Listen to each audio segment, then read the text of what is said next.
I consider South Africa my homeland and my fatherland, and I always will. And there is a misconception that exists. Most people think that the white settlers came to South Africa and took the land from people who were... That's so. Oh, no, it is not, and I'll prove it to you. Who came to South Africa and took it away, as the whites came here to America and took it away from the indigenous occupants. In 1652, when the first white settlers arrived at the Cape, the Bantu, as they are now known, the Negroes in South Africa, were still coming down from equatorial Africa, migrating. And it's a fact that they had not yet entered what is now known as South Africa, the borders of South Africa. The only indigenous occupants in Africa, South Africa at that time, were the Bushmen. And they were exterminated by the Bantu coming down. Excuse me, Susan, on that point, I think you've read your history upside down. How come?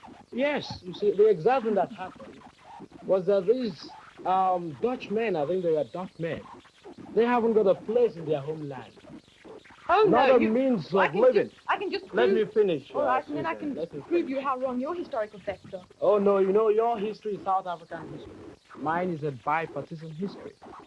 Well, this man came without any means of livelihood in their own country, with the economic background, without any meaning at all. They came to South Africa.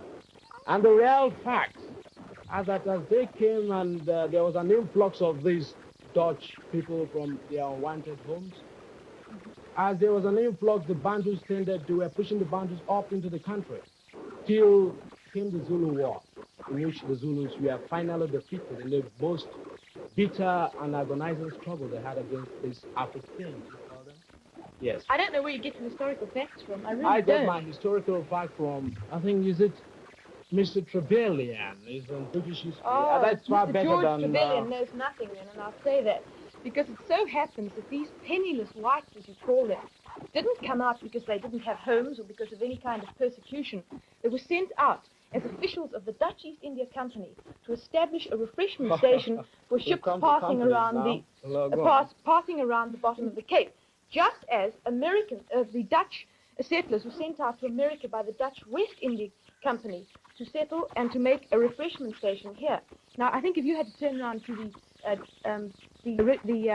Dutch settlers who came out and said that they came out because they were penniless, they'd be just as indignant as I am. And as you say that the white settlers came and pushed the Bantu back, Yes. It's a fact that the whites went into the interior of Africa and didn't come into contact never even saw a Bantu until 1795, which was practically 100 years, more than 100 years after they had arrived in South Africa.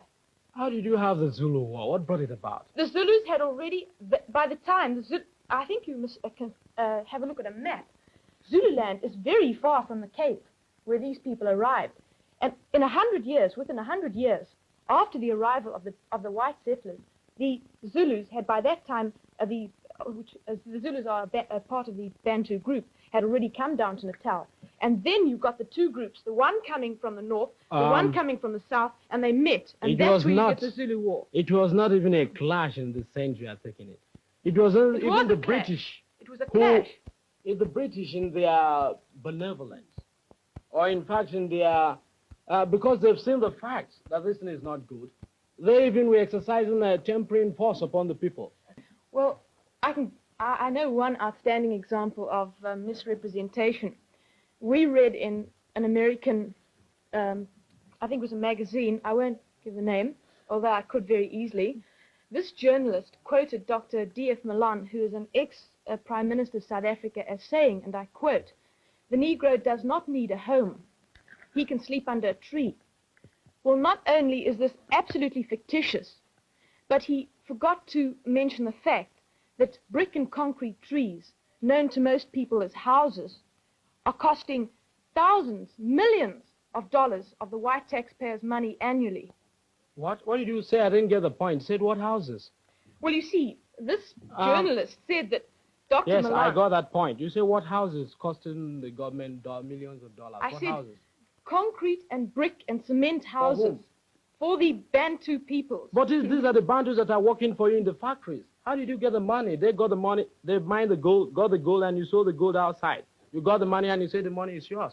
Of course You it can't is. do that's a contradiction, Look, please. we came along. We bought the machinery. We developed the mines. From where did you get the machinery from the mines in Johannesburg? Do you own the No, mines? we got Who our worked the machinery. mines? We got our machinery from Great Britain. Who From worked- the money that was picked, what was got with the diamonds and How the did you get the were diamonds out of the alluvial. ground? No native labor there, How did you Boniface. get the diamonds out of the ground? They I want weren't that. dug out of the ground. They were alluvial diamonds. No Oh. native labor there, my boy. What do the relatives do? You know what, Suzanne, what's one point you must get right down to the crux of the matter is that in this country, the Africans are really the backbone of your economy. And it is one of that cases where you get this question of man's inhumanity to man. And every day you come here to complain about misrepresentation in the American press. In the actual matter of fact, the American press is giving a fairly good view of the whole situation because they have a color problem themselves. Have you been to South Africa, my boy? I wouldn't even pay a penny to go there. Well, then, That's how for can sure. you talk? How can you talk? Because I have the facts. People come in there, get every people no means of living. How can I go there? I want a house, I want a home, I want position in society. Well, look, they're getting it. They're getting exactly what they want. On this oppression business, if you say the Bantu in South Africa are oppressed, how do you account for this fact? That every year, regularly, hundreds of thousands of Bantu and Negroes from other territories adjoining South Africa, such as Portuguese, East Africa, etc., are invading our country illegally in spite of the law. We've gone. Are they coming for oppression? They know what goes on in South Africa, and they come back year and year again. Those who have worked in South Africa and have been sent back, come back. Are they coming back to seek oppression? Your this does not answer what I'm driving at. The Africans have the land. They were there before you. They do not have the land, and they were mine not the there gold. before us. All right, wait a minute, Susan. Let me get my point straight before you go. They mine the lands. They get the diamonds. You sell the diamonds outside, and when you get the diamonds, you say they are not to be given their own fair share of the quota. Have you read "Cry of the Beloved Country"? Yes, I have. It's a one-sided view. One-sided view, and it was written by an European. How could Europeans be having one-sided view about their own They're king and radicals king? in every nation. Radicals? You are radicals in South Africa, then? Oh, no, we're not. Well, I feel, of course, that the outlook here has continued to be better. You do? I do. But on the other hand, this racial segregation, which of course I do, and I'll always make that point clear, is an outcrop of insecurity in economic conditions, and also somehow low-pointed opinions and all that sort of thing.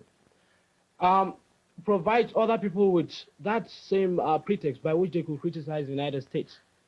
Asians and Africans can't understand why a country devoted to the greatest ideals of freedom and democratic government should expect to discriminate among their citizens. We didn't get to ask Sue whether in South Africa her newspapers play up racial news in America, too. Oh, yes, they played up a great deal. Well, naturally, we get all these stories about the riots at Clinton, Tennessee, and how they had to escort these people to school and bring out the National Guard and so on and so forth.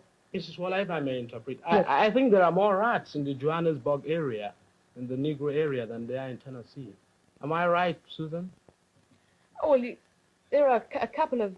Rats, yes. No, I wouldn't say riots. And wait a minute, in the Johannesburg area, you have only one telephone to the whole Negro population. Oh, That of- rubbish.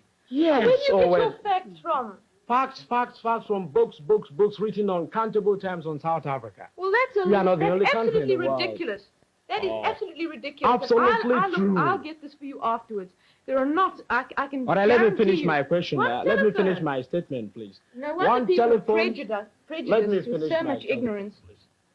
One telephone in the whole Johannesburg district. Why?